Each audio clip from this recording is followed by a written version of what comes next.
Hey, what's up everyone, and welcome to a brand new movie review. Now in today's review, we've got a movie that did come out back in 2014. This is called The Imitation Game. It has a stellar cast featuring, but not limited to, Benedict Cumberbatch as Alan Turing, who is a mathematician back during the World War II times. Also features Keira Knightley, in my opinion, one of the best roles she's ever done, as Joan Clark, and also with a stellar supporting cast featuring Matthew Goode, Alan Leach, Mark Strong, Charles Dance, Matthew Beard, Rory Kinnear, and Alex Lawther, amongst a few others. Now, the movie is really about Alan Turing in the time of when the British Intelligence Agency, or MI6, is a new agency, and they are recruiting members, essentially recruiting people to essentially come over to essentially try and break the Enigma code of Germany, essentially at that time, to help end the war as quickly as possible. That's the idea behind it. Now, the movie itself really kind of bounces back and forth between, essentially, I would say, it does showcase Alan Turing as a child in a few different ways, as far as showcasing kind of how he got going, essentially, as a code breaker. And then also kind of it does allude to his homosexuality later on in the movie too, even though there's like some jump forward scenes and it kind of bounces all around. But some of the scenes that his childhood actor in the film essentially is trying to give little teeny tidbits, I would say along the way, of just going from how he sort of learned how to start breaking codes, or how he got into it at least, as well as just him maybe figuring out that he was a homosexual, and how that kind of, really kind of defined him at a very young age with one of his best friends, or someone he had feelings for in the film, in school, on how he died and how he kind of felt it, and based on his feelings towards that character as well. Now, the other part of this that I think is one of the best things of the film itself is the fact that he has a very, and I will say this much, that Benedict Cumberbatch, in my opinion, this is one of his best roles ever, just because of how much of he has to come across as a very kind of, overly confident, yet humble, but still very smart, which he obviously was, character, and then kind of, go from just assuming, in the beginning of the movie, just assuming why he's there, and then over the course of the film, trying to prove to everyone else that he's on the team with that what he's doing there is worthy and worthwhile, because during the first half of the movie, he struggles to really get that to be seen as a solidified reality to the entire team and to his bosses, played by Mark Strong and Charles Dance, in the British Intelligence Agency as well.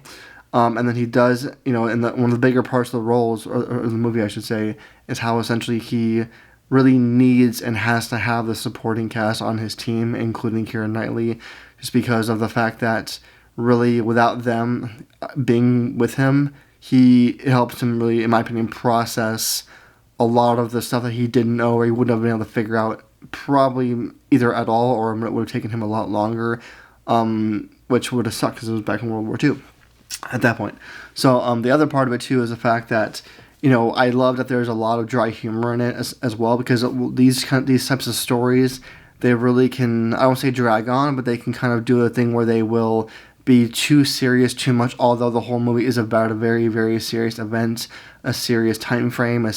bunch of serious events that happened in our history, world history as well. And the characters do a very great job of making jokes throughout the film. Everyone involved does it, to where they just have simple sayings that come out, or just from their interview meetings, that kind of thing, and how the team gets formulated, to then during the team kind of trying to figuring out the codes, and then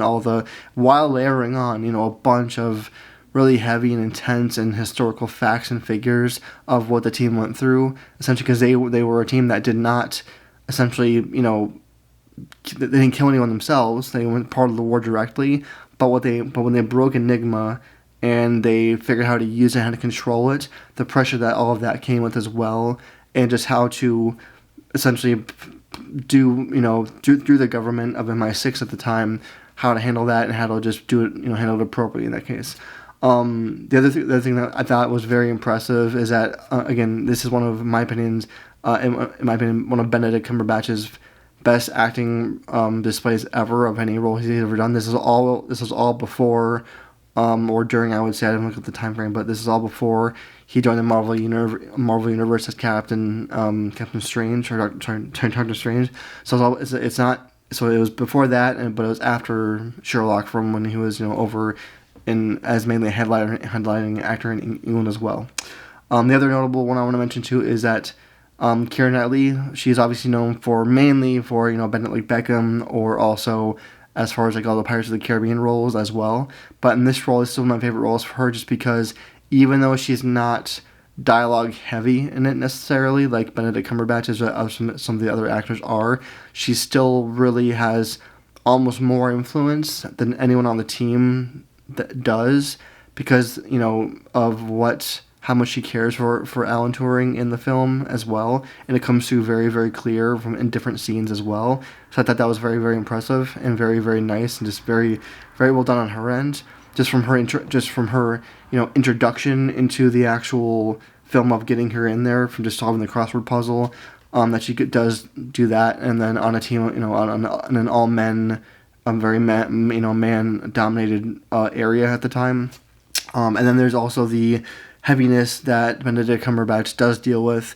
throughout the entire film, really, and it kind of starts with when they show his childhood, the flashbacks, that kind of thing, of dealing with his homosexuality, which at the time was considered completely illegal, and in England as well. So that was a very, very, and it kind of became, I would say more dominant and more clear throughout the film how it was being dealt with, and how it kind of defined his decisions a little bit in the movie, even just on his team, like when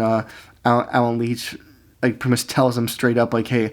I know that you are this, I suspected it, I know you're homosexual, and how he could really out him and get him, because at that time the British government did force by law that any homosexuals would go through pretty much chemical castration and all the horribleness that comes along with that. So it was a very, very well acted balance by Benedict Cumberbatch to really figure out and how to do his job, because you can tell throughout the whole film that he's there to do work and he's there to get his job done. He doesn't really care about having friends. He doesn't want friends, really. Even though he needs them, and he knows that, and because of Keira Knightley's character and what she says and how she describes, hey, without us and your team here, you will not be able to get this figured out, and how that changed his view on the entire thing. So that all became really part of the entire film too. The other thing I want to mention that has nothing to do with anything of the cast or anything like that is that in my opinion, the movie really comes together and gets in a very, very nice package with not only the cinematography. I don't know how to pronounce the director's name. I think it's Morton Tildum, so hopefully I pronounced that somewhat correctly. But just the cinematography, and for sure the score, brings this movie out much, much, much more than maybe it would have if it had a different score, because all the really revolutionary scenes, if you will, that are with it, are the ones that kind of have the not the twist, but just the scenes that really have a turning point, and there's a lot of them. The turning point in the film to the next step of the film really are promoted a lot more by the score, whether it comes to the end of the end credits or Benedict Cumberbatch figuring something out. And I kind of, when I was watching it, it kind of reminded me quite a bit of Hugh Laurie with his acting with his presentation of Dr. Gregory House, because in almost every episode of House, Hugh Laurie would have that moment where the camera would focus on him directly, and he would just kind of he would freeze almost in a way, or the camera would freeze on him. It was the moment in every episode of the show where he would pretty much freeze and just figure it out. And in this, that's what happens with Benedict Cumberbatch quite a few times, where he just he kind of struggles throughout each chapter, if you will, of the film, and then all of a sudden he figures it out and then gets to the next point of that kind of stuff. So again, overall, great movie. My only criticisms of it is the fact that in some cases I feel like they kind of could have focused on things a little bit quicker in a way, as far as and I appreciate the humor that was well needed for it, but sometimes I feel like the the childhood memories, not really memories, but the childhood scenes of flashbacks of where they go to show him Alan Turing as a child, and how just to kind of pretty much plant seeds of what obviously defines him as an adult, as a child, and how things like homosexuality, code breaking, learning how to write in code, how to translate code, why it's important, all those things. I feel like they were kind of like randomly thrown in there at the time. They weren't. I don't know if they were really. It wasn't, in my opinion, the most appropriately placed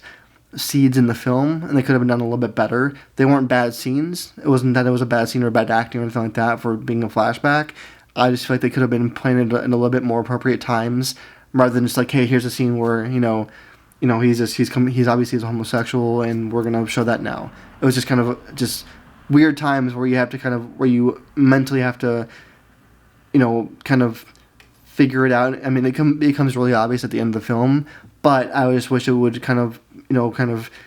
seamlessly fit a little bit more easier into the timeline, if you will, on that part. So that'd be my only criticism as far as the actual film goes, but otherwise, incredible cinematography, incredible score. The score makes me tear up quite a bit whenever I watch it. Cast did a great job. Again, to me, one of the best movies that Keira Knightley's ever done, acting wise, and again, and Benedict Cumberbatch,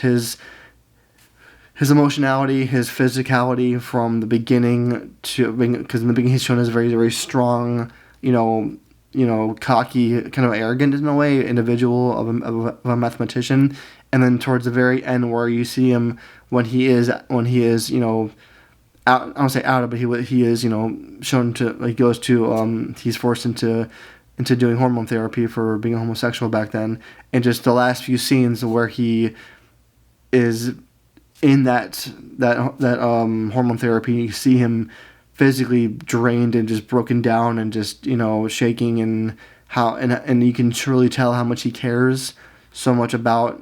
Christopher's machine, that he names it in the film as well. So just those things, that was hard to watch. So some of the parts are very, very hard to watch, especially for me, because I learned a lot from it. Actually, just historically, I didn't know about a lot of the things as far as the Turing test and